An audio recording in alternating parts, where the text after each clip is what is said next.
Hey, what's going on, everybody? We all got those films. This Ass Hat Podcast. We all got those films. We saw way too much as a kid. We love them. They're shit films.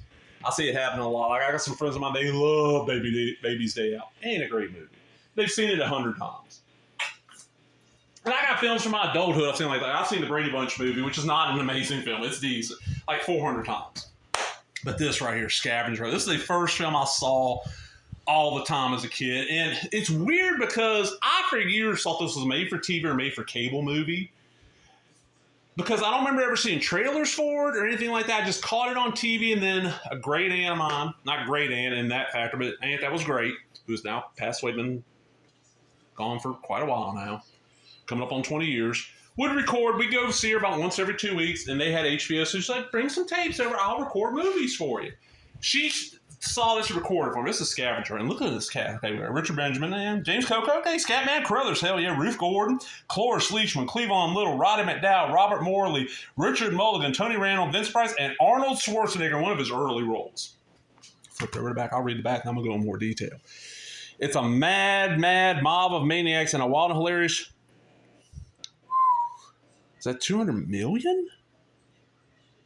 1,000 would be there, 200,000 would be there, so yeah, that's 2 million, I would guess. Winner takes all scavenger hunt. I'm not great with math. This nutty and newly departed millionaire's will was specific. His 15 would-be heirs are participating in a highly unusual scavenger hunt. Whoever finds all items first wins his entire estate. Richard Benjamin, James Coco, Scatman Crothers, Meatloaf. They just mentioned Meatloaf. Portray only a few of the wonderful and zany characters fight each other for the biggest stakes ever, and it's a mad dash through the San Diego Zoo and through the streets of Hollywood to find everything from an ostrich to a commode. Wonderfully directed by Michael Schultz, Car Wash, The Last Dragon. Audio commentary by director Michael Schultz. Interview with star Richard Benjamin. Interview with actor Richard Mauser. Trailers. It's from Kino Lorber's. Another one of Kino Lorber's.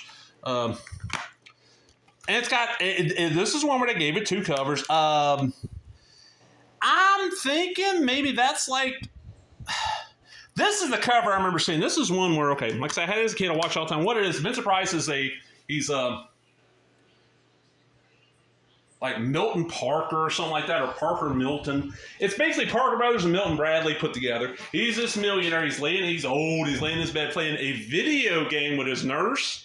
It's a big old board on his wall with like a peg through it, and he's moving his frog around. It's like what somebody at that time that didn't know what video games were would think a video game was. He ends up dying, and that's when all these people get tasked with.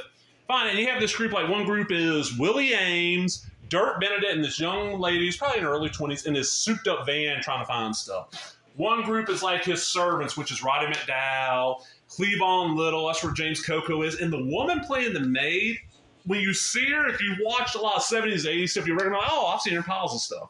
Blonde, kind of perky. Cloris Leachman and, get the name here. Richard Benjamin, along with who, I swear it's Jim J. Bullock, but I haven't looked it up to see as Cloris' son, play like the only relatives of this guy, and they're like the scuzzballs.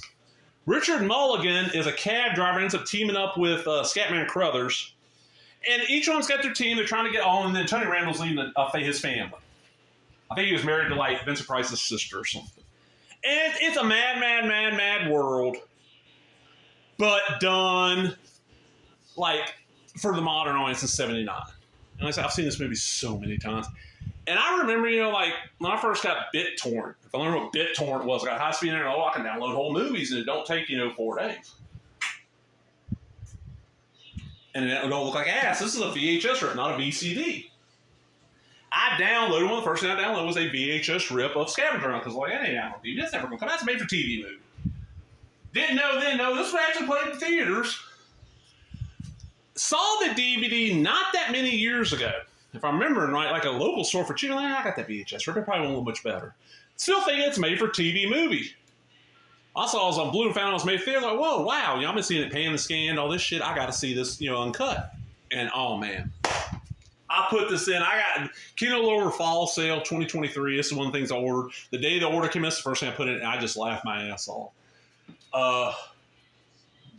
There's just so much. And our Schwarzenegger's part is Tony Randall needs a medicine ball. And every item you got, you cannot pay for. That's the trick.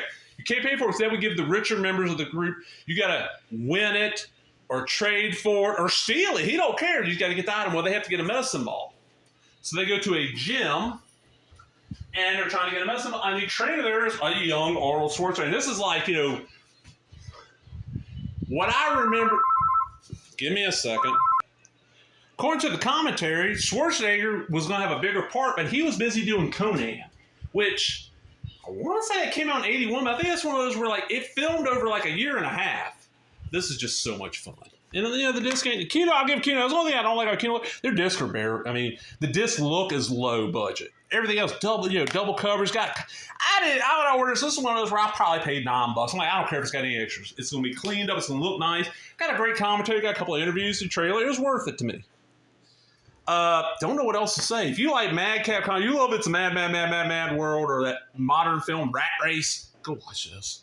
So much fun. But I'm going to get out of here, everybody. Hope you enjoyed that. Remember, if you did, give me a thumbs up, leave a comment, subscribe, all the other bullshit. Talk to everybody later. Bye-bye.